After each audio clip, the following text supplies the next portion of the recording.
Hi there, this is Megan with Crafting for a Cause. Today we're going to be making fabric marble mazes. They're really excellent little fidget things for your hands. So with these kits you'll have a few different pieces. You'll have two 1.5 inch squares. You'll have one piece of cotton and one piece of fleece or felt. And these are 6.5 by 9 inches, and then you'll also have one marble. I'm going to set that aside before it disappears. The pattern that we're using today is from Apple Green Cottage. So this is a completely free pattern. We'll put a link in the description of the video, but the author of this also has a bunch of other patterns, so if you would like to support them, there's a bunch of ways that you can do that. Okay, so first things first, I have put red thread through my machine. Reason being, we're going to be wanting to use a very high contrasting color when we do our maze, because we want to be able to see the lines that we're working with. So, okay, first things first, we're going to put these little squares on our cotton. You're kind of wondering, like, why do we have these little tiny squares? What we're doing is we're marking a beginning and an end of our maze. So what we're going to do is we're going to place the squares right sides together. I can't tell which side is the right side. Right sides together, and then we're going to sew a diagonal line from corner to corner.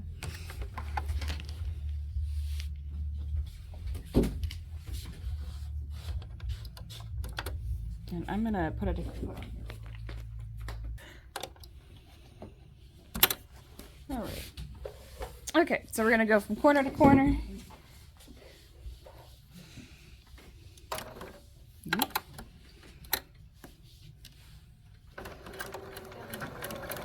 The machine is even quieter than mine. I know. All right, one corner down to the next one.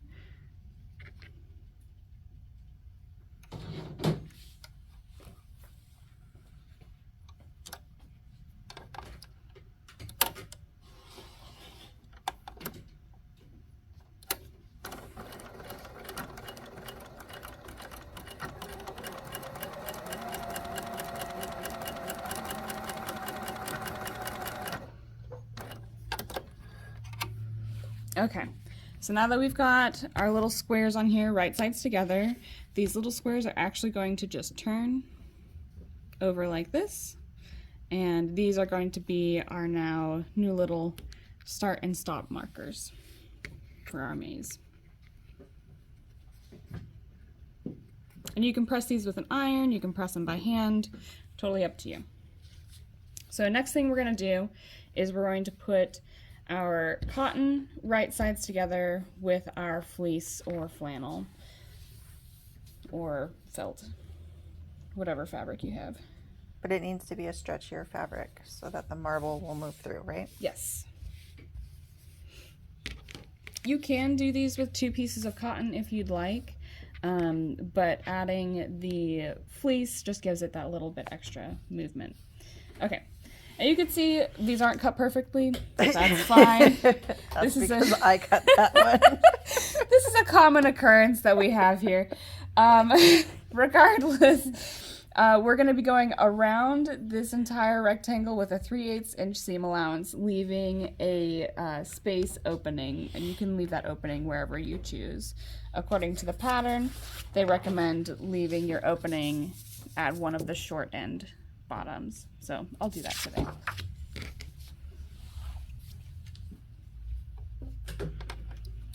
And a 3/8 inch seam allowance on this machine should be the edge of the foot, I believe.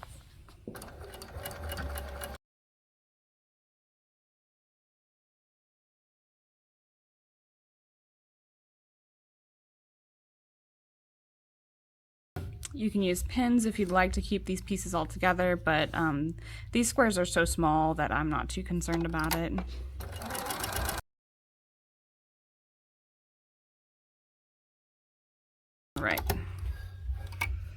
So I have gone all the way around my rectangle, leaving an opening. This opening might be a little small, but it'll be all right. Now I'm gonna take a pair of scissors and trim off some of this excess here, as well as cut my corners.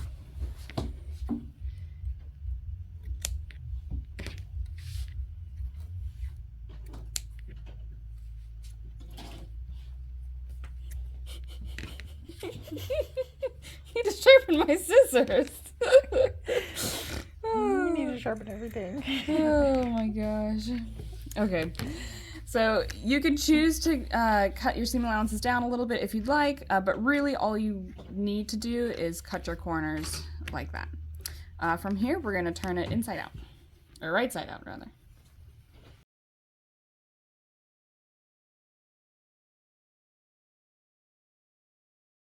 Okay, so once you've got it turned right side out, you'll want to take like either a dowel rod or something with a blunted tip to push all your corners.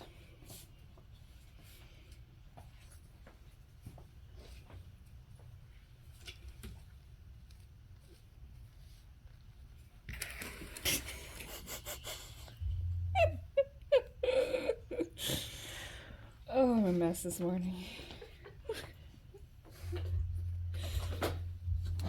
Videos just kill your riddles with you laughing. Okay, now that I've pushed out my corners, you can see it's a nice square object. We're gonna go over to the iron and iron it. I would recommend ironing it from the cotton side. Depending on what your fleece or your felt is made out of, it might not be as heat resistant as your cotton, so just be aware. Okay, and you'll also notice that the little opening, I've kind of ironed it so it lays nice and flat and flush with the edge there. Okay.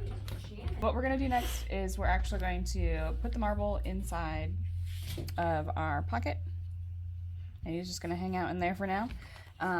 What we're gonna do is we're going to top stitch all the way around the outside of our little fabric pocket here. The pattern suggests using a 1/4 inch seam allowance away from the edge, but you can use whatever you choose.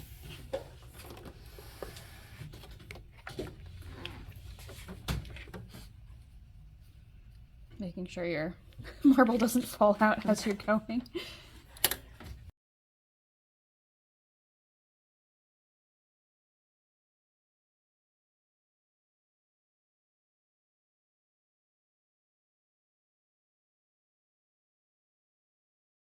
All right, so we've got our top stitch all the way around the outside. And again, you can use any color that you want as long as it's contrasting with your cotton. I don't know if the red will show up very well, but we'll see. Just gonna snip these threads.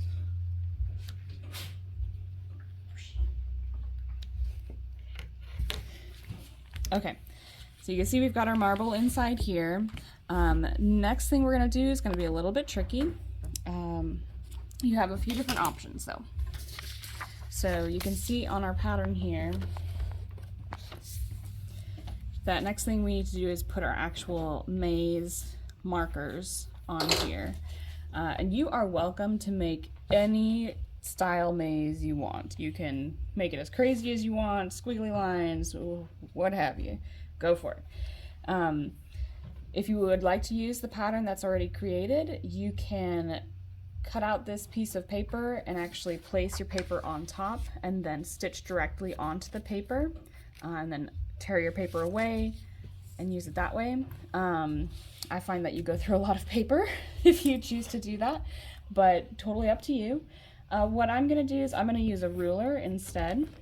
If I can pick it up. Each of these spaces are 1 1/4 inches apart, so I am pretty much just going to place my ruler on my pocket and use handy dandy friction pen. I love using these for any sewing things, as long as it's not like a garment that's going to go out in the cold or a quilt. These are safe to use. What it is it's not really actually technically a fabric thing. It is a pen that is marketed to disappear when you erase it from the back using friction, aka using heat. So if I put this under the iron, all of the lines disappear. But once you put it in the freezer, put it back out in the cold, they will reappear. So just be aware. I don't plan on putting these in the freezer, so I think we'll be all right. We'll see. I'm trying to think of what you put in the freezer. Like I guess an an ice pack or like a rice thing or something. I don't know. We're gonna hope that my yeah, I can't get the friction pen to work today, so we're switching to chalk. So it's a comedy of errors. Okay. I'm not laughing at you, I'm laughing with you. Sure.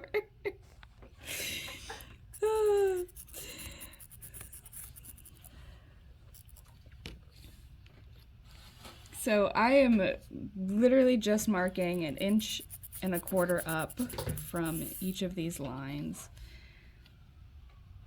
Oh, shit.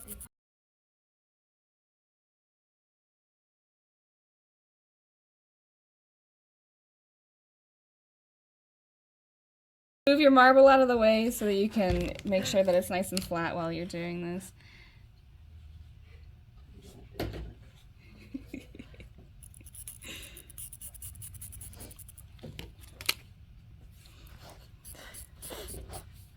That fabric is not strong.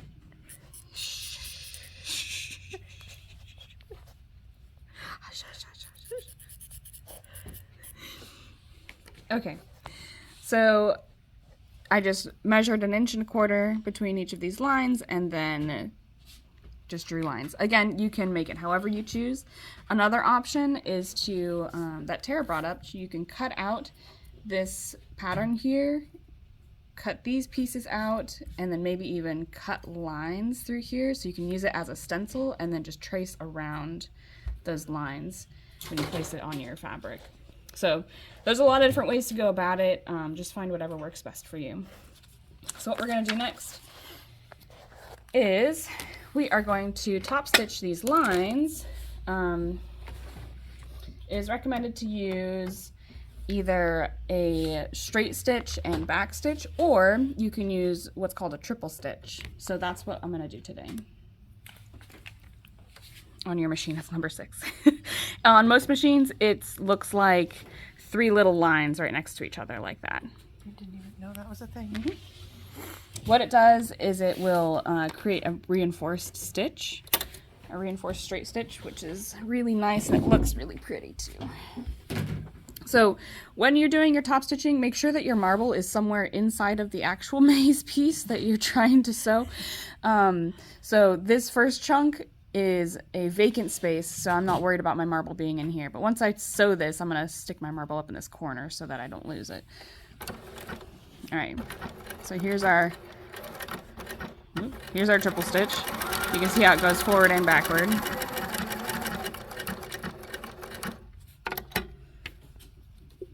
And it makes a nice thick straight stitch. You can see that triple stitch compared to the straight stitch there. That's cool. These lines are not going to be straight.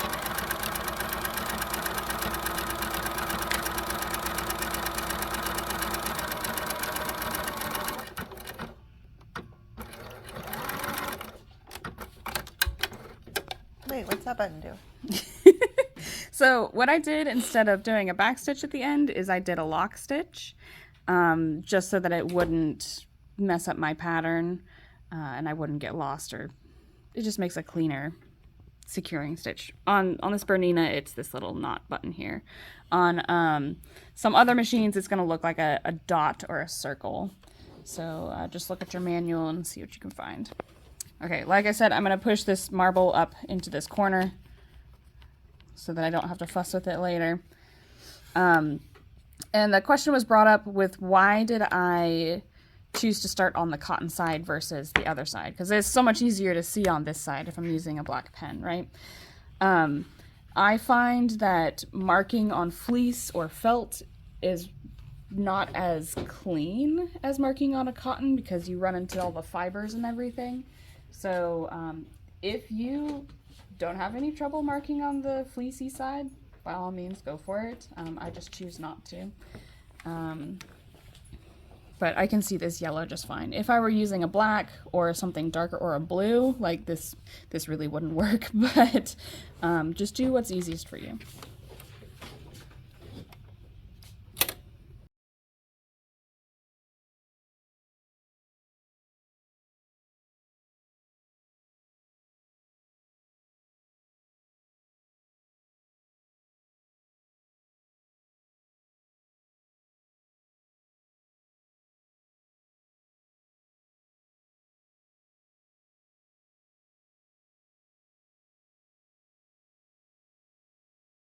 So once we've done all of our top stitching here, I'm gonna go around and snip all of these little extra threads that I've got hanging about, but we wanna make sure that our marble can easily make it from the beginning to the end. So you can just push it through.